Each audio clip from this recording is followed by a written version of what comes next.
Welcome to my channel Compare History, the whispering hooves of the steppe.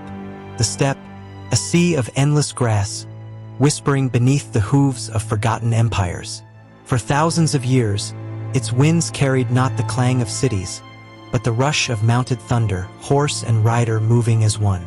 Long before the world trembled at the name of Genghis Khan, there were others who ruled these open horizons.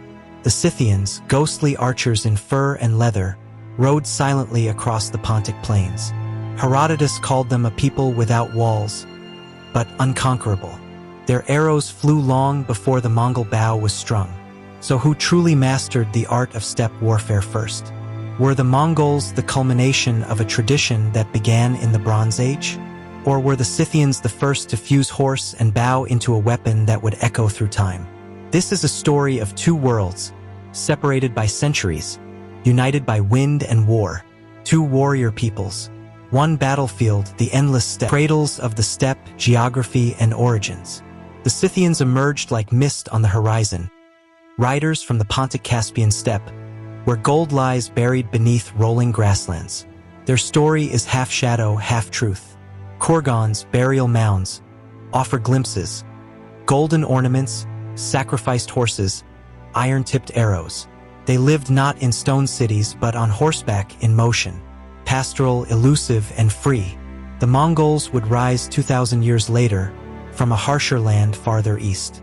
The Mongolian plateau, where winters bit to the bone and survival carved men from steel. Both peoples were shaped not behind walls, but in the open. Not by crops or courts, but by cold and conflict. But their crucibles were different. The Scythians looked outward, pressed against the frontiers of Persia and Greece.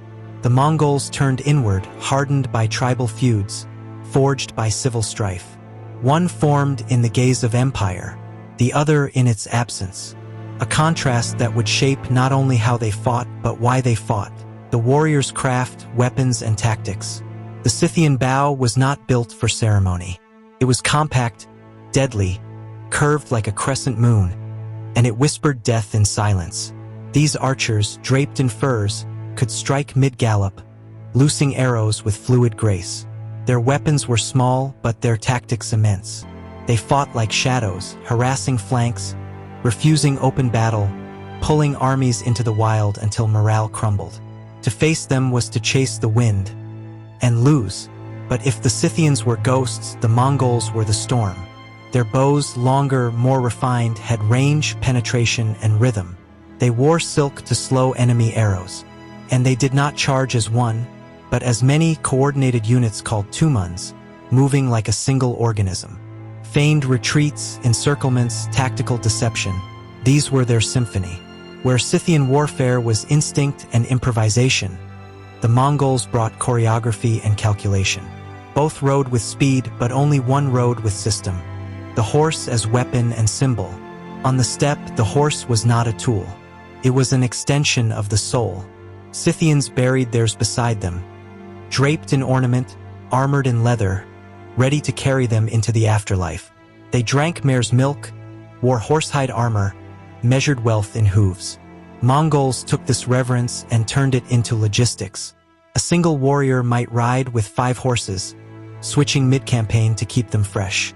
They could sleep while riding, fire while galloping, and vanish into the dust with terrifying ease. The horse was freedom, but also a weapon system. The Scythians rode the wind. The Mongols commanded it. Mobility was no longer just a means of survival, it became a method of conquest. Command and hierarchy, tribes versus empire. The Scythians knew kings, but not crowns. Leadership was tribal, fluid, forged in loyalty and blood. They rallied beneath leaders of kin, not of empire. Decisions flowed from campfires, not thrones. This gave them agility, but also fragmentation. United in spirit, but not in structure. The Mongols had Genghis Khan.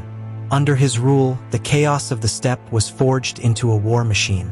10-man units, 100-men squads, 1,000-strong armies, each accountable, each replaceable. Orders were law. Disobedience was death. Lineage meant nothing if you could not lead.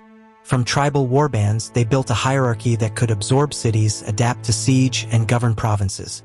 The Scythians resisted empire. The Mongols became one. Enemies and empire, shadows of the world. The Scythians faced giants, Persia, Greece, the endless churn of steppe rivals. Yet they never fell. Their strength was in illusion, not dominion.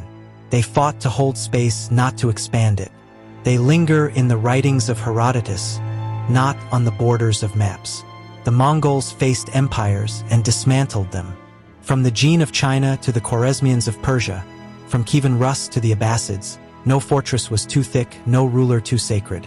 They moved like an avalanche, calculated, fast, and utterly indifferent to the world's old boundaries. The Scythians lived in the shadows of empires. The Mongols cast their own. Religion, myth, and the warrior's ethos. The Scythians saw spirits in animals, gods in sky and stone. They wore tattoos of beasts, buried warriors with gilded weapons, and believed that death was only the next ride. Their world was personal, tribal, cyclical, life as a circle drawn in hooves. The Mongols gazed higher to Tengri, the eternal blue sky. Under its vault, they conquered and justified, uniting tribes with myth and mercy alike. Genghis Khan didn't just wield power, he sanctified it.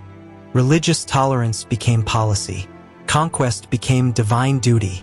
Where Scythian myth stayed close to hearth and clan, Mongol ideology expanded like their empire, designed to govern, convert, and control. One road for the ancestors, the other for destiny, legacy, and the memory of fear. The Scythians disappeared not in battle, but in time. Their tribes faded, absorbed into rising tides, Sarmatians, Goths, Slavs. They left behind golden deer, silent graves, and whispers in foreign tongues. The Mongols? They left scars, relay systems, diplomatic networks, gunpowder's journey west, echoes of an empire that redrew the rules. Their name still conjures fear in the corners of memory. The Scythians were ghosts. The Mongols, a shadow that still moves. The silence between arrows. The storm has passed. The hoofbeats fade. The steppe returns to silence. Two peoples, centuries apart, but joined by wind, by war, by the sacred rhythm of the horse. The Scythians vanished like morning fog, unwritten, undefeated, unremembered by most. The Mongols carved their will into continents, burned cities, changed trade, reshaped the arc of civilization. But mastery is not just measured in empire. It lies in understanding. The terrain beneath your horse, the sky above your head, and the rhythm of the wind behind your arrows. History remembers conquest,